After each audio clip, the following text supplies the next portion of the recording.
युवा और चिर व्याकुल नेता के पीछे उन्मत्त चिरविघ्न संतोषी पार्टी किसी भी अच्छे से अच्छे अनुष्ठान में विघ्न उत्पन्न करके कैसे संतोष प्राप्त किया जा सकता है, उस प्रवृत्ति की परिचायक कांग्रेस पार्टी के साथ पता नहीं कौन सी समस्या है कि भारत का इतिहास जब जब करवट ले रहा होता है तब तब वो उस अवसर के साथ खड़े न होकर उसका बहिष्कार करते हैं। अभी हाल में आपने देखा, चंद महीने पहले की बात है, पिछले वर्ष की, नई संसद भवन के उद्घाटन का बहिष्कार किया। भाई, नई संसद भवन 150 वर्षों तक चलेगी, इसका भारतीय जनता पार्टी अथवा प्रधानमंत्री श्री नरेंद्र मोदी जी से तो कोई मतलब नहीं है। उस ऐतिहासिक अवसर का बहिष्कार किया, जबकि उल्लेखनीय यह है कि अंग्रेजों के जमाने की संसद का बहिष्कार नहीं हुआ था वायसराय के टाइम में। जीएसटी लागू हुआ, भारत के कर संरचना में, टैक्स स्ट्रक्चर में ऐतिहासिक पैराडाइम शिफ्ट हुआ, उसका बहिष्कार किया।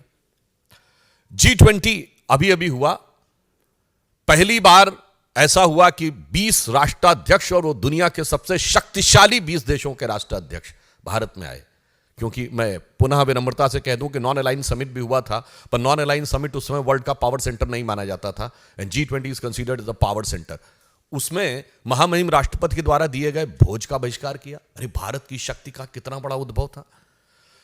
हमारे पूर्व राष्ट्रपति रामनाथ कोविंद जी और द्रौपदी मुर्मू जी के अभिभाषण का बहिष्कार किया, जबकि वो हमारे राष्ट्र के प्रथम नागरिक हैं, परंतु ये एक संयोग की बात थी। देखिए, एक अनुसूचित जाति से थे, एक अनुसूचित जनजाति से थी, इसके बावजूद आपने बहिष्कार किया, और अभिभाषण का बहिष्कार करके आपको मिलना क्या था, यह भी बहुत स्पष्ट था। याद करिए, कारगिल विजय दिवस 2004 के बाद 2009 तक नहीं होता था। क्यों कांग्रेस ने बहिष्कार किया था कारगिल विजय दिवस का? भारतीय जनता पार्टी के प्रखर प्रतिरोध के बाद आधे अधूरे मन से रस्म अदायगी के लिए 2009 के बाद शुरू किया, और अब हम उसको गर्व के साथ मनाते हैं।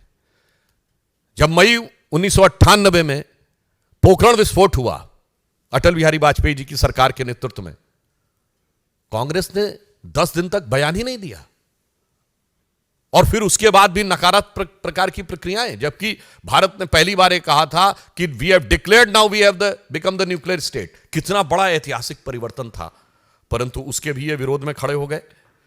और तो और, पूर्व राष्ट्रपति प्रणब मुखर्जी जी, जो आप ही की पार्टी के थे, उनके भारत रत्न समारोह का बहिष्कार कर दिया। इसी बहिष्कार के चलते हुए जनता भी क्रमशः उनको सत्ता से बहिष्कृत करती चली जा रही है, परंतु उनकी बुद्धि परिष्कृत होने का नाम नहीं ले रही है। आज जब अयोध्या में श्री रामलला विराजमान की प्राण प्रतिष्ठा होने जा रही है, और उस समय एक बार पुनः कांग्रेस ने अपनी उसी प्रवृत्ति के अनुरूप, क्योंकि यह भारत के इतिहास का ऐतिहासिक पल है, यदि आजादी 800 साल की गुलामी के बाद हमें मिली थी 1947 में, यद्यपि कांग्रेसी कहते हैं 200 साल की गुलामी, हम कहते हैं 800 साल की गुलामी, तो ये 500 साल के संघर्ष के बाद भारत का वह स्वाभिमान उभर कर सामने आने जा रहा है, जिसके के लिए सरदार पटेल ने कहा था सोमनाथ मंदिर की प्राण प्रतिष्ठा के समय कि जब जब भारत स्वतंत्र हुआ था तो सोमनाथ की अट्टालिकाओं ने आकाश को छुआ था। और उस अवसर पर यहां एक बात और स्पष्ट करना चाहता हूं, कांग्रेस अपनी प्रवृत्ति के अनुरूप है। मैं आप लोगों के सुलभ संज्ञान के लिए कोट करना चाहता हूं कि जब सोमनाथ मंदिर की प्राण प्रतिष्ठा हो रही थी, तो जवाहरलाल नेहरू जी ने 24 अप्रैल 1951 को जाम साहब दिग्विजय सिंह, जो कि उस समय सौराष्ट्र के प्रमुख थे, यानी like technically the chief minister, और उन्होंने जब इनवाइट किया तो नेहरू जी ने क्या लिखा था मैं बताना चाहता हूं, इसलिए कि कांग्रेस उसी परंपरा में चली आ रही है। उन्होंने लिखा कि इस कठिन समय में समारोह के लिए मेरा दिल्ली से आना संभव नहीं है, पर आगे महत्वपूर्ण बात लिखी, इस समारोह के बारे में मैं अपने विचार साफ कर देना चाहता हूं। मैं इस पुनरुत्थानवाद से बहुत परेशान हूं। मेरे लिए बहुत कष्टकारक है कि मेरे राष्ट्रपति और मेरे कुछ मंत्री और राज प्रमुख के नाते आप, राज प्रमुख मतलब उस समय चीफ मिनिस्टर के नाते आप, सोमनाथ के इस समारोह से जुड़े हुए हैं, और मुझे लगता है कि मेरे देश की प्रकृति के अनुरूप नहीं है और इसके परिणाम अच्छे नहीं होंगे। ये 24 अप्रैल 1951। सोर्स है selected works of Jawaharlal Nehru series 2 volume 16 part 1। बस वही तो परंपरा थी। उसके बाद इंदिरा जी के जमाने में गोरक्षक संतों पे गोलियां चली। इंदिरा जी के जमाने में 1976 में जब रूटीन खुदाई में राम मंदिर के खंभे निकल रहे थे तो वामपंथी इतिहासकारों के दबाव में रुकवा दिया गया।